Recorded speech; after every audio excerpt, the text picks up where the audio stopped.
For today, we will be discussing about the guide in doing history for students.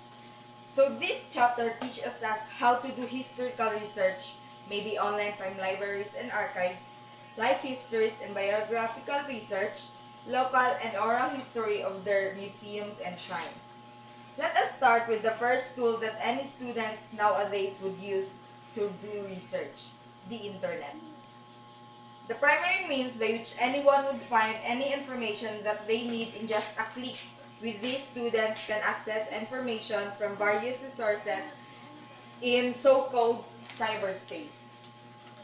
A cyberspace space which pertains to the virtual world of computers and also great resource for research, especially when we know how to use it properly, because not all informations are considered as credible, and you may also be subjected to plagiarism for not giving proper credits to the author. So, knowing where and how to look for information is a simple skill needed by doing historical research online, especially with the aid of search string. A search string is a combination of words that you use to come up with relevant results that leads you to what you are looking for. So search engine like Yahoo and Google helps you in finding a lot of resources with the right search string. So Google provides a customized platform for scholarly research called Google Scholar and Google Books, where you can find journal articles, books, and other online documents that can be useful for your historical research. In doing research online, you usually stumble upon Wikipedia, the biggest open source encyclopedia in the whole cyberspace. So it is important to be cautious while visiting this website, since info can be edited by unknown. You may use this to gain general overview of your topic so that you will be guided in looking for credible and reliable sources. You can also check other websites like Project Gutenberg, the oldest digital library in the world, founded in 1971, with more than 50,000 items in its collection with works concerning the Philippines, and the website InterArchive, an online library that originally sought to archive web history. It contains 279 billion web pages, 11 books and texts, 4 million audio recordings, 3 million videos, 1 million images, and 100,000 software programs. Furthermore, Philippine government websites are now starting to be enriched with sources used for historical research, especially on laws and other government issuance. So, it is also collaborates with websites for newspapers, magazines, broadcasting stations, and other media outlets. So let's proceed to the next topic, which is doing historical research in libraries and archives. Research in libraries and archives is essential for the study of history because it provides historians with access to the primary and secondary sources that facilitate the contextual understanding that promotes critical analysis and interpretation and contributes to preservation of accessibility of historical materials. So by engaging with this, repositories of knowledge, ang historians can construct meaningful narratives of the past that contribute to our understanding of human experiences and collaborative memories. It is imperative to fostering an aptitude for research in libraries and archives is essential for our students to develop their skills in historical research. It equips us with the methodological tools, the critical thinking ability, attention sa mga detalye, effective communication skills, and appreciation for primary sources that is necessary to excel in the study of history and beyond. Next, national libraries. A national library is the official library of a country created and funded by the government to preserve the nation's knowledge, culture, and history. It served as the country's main repository of information, holding important materials that reflect the nation's identity, heritage, and academic progress. National Library is designed to collect, preserve, and provide access to all significant publication produced within a country.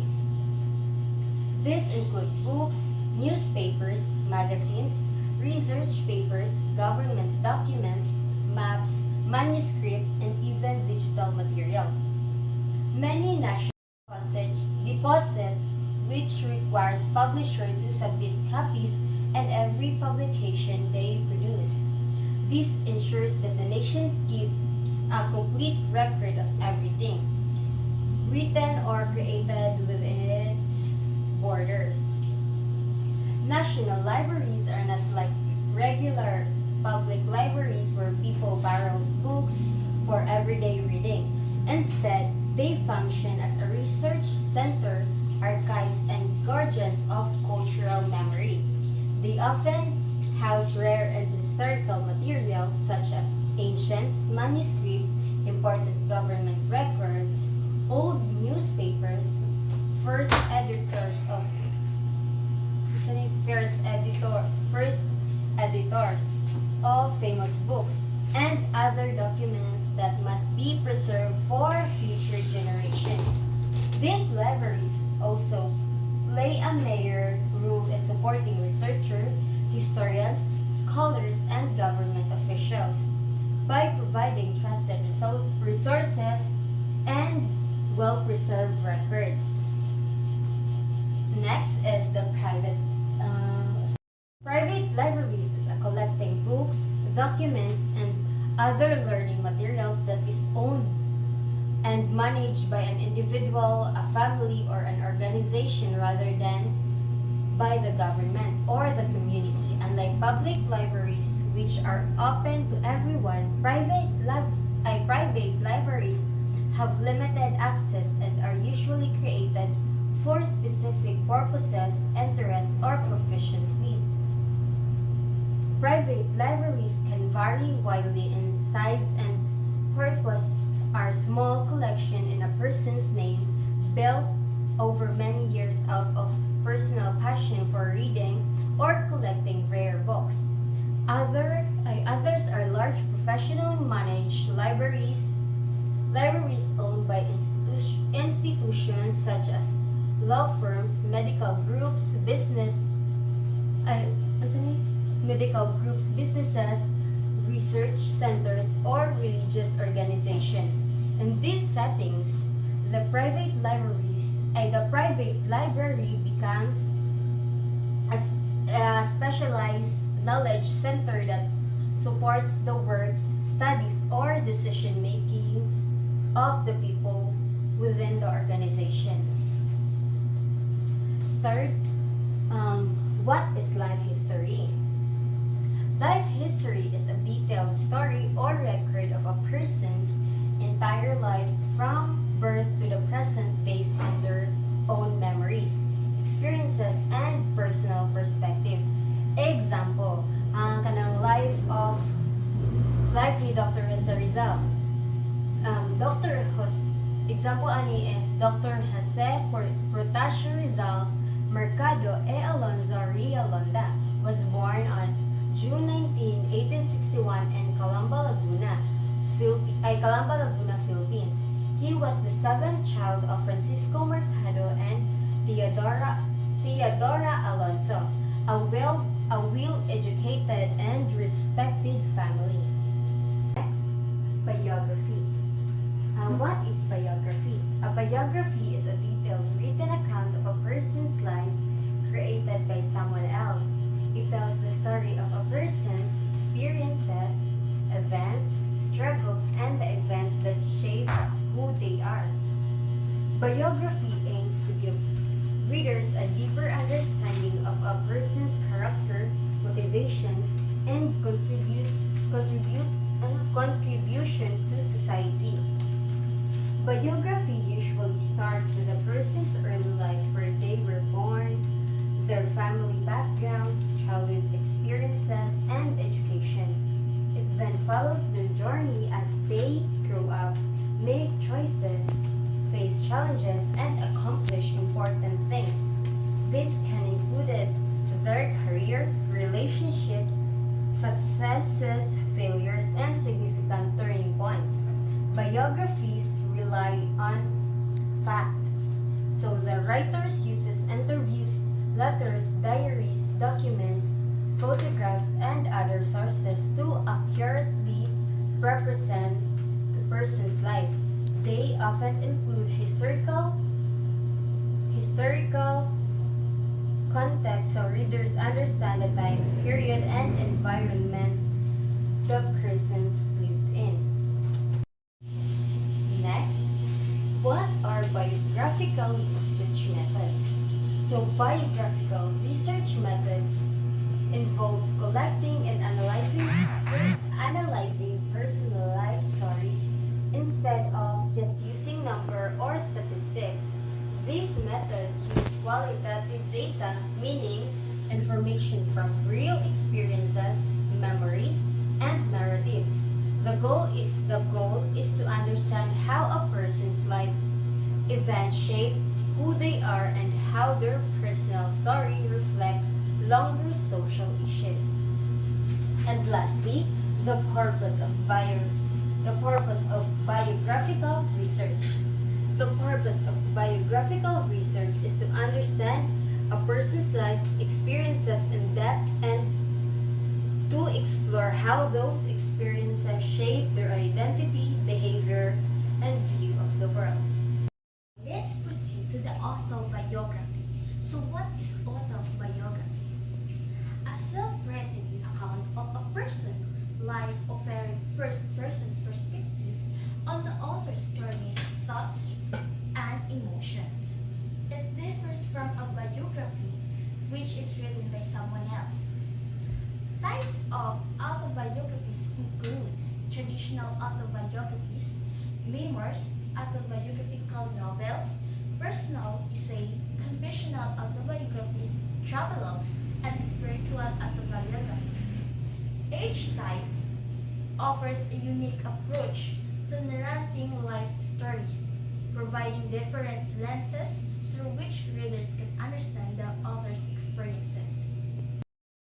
If you plan to write your own autobiographies, here is tip to write autobiographies. Start with a timeline of a significant life events. Select key moments and write in the first person. Be honest and reflective. Include anecdotes and details.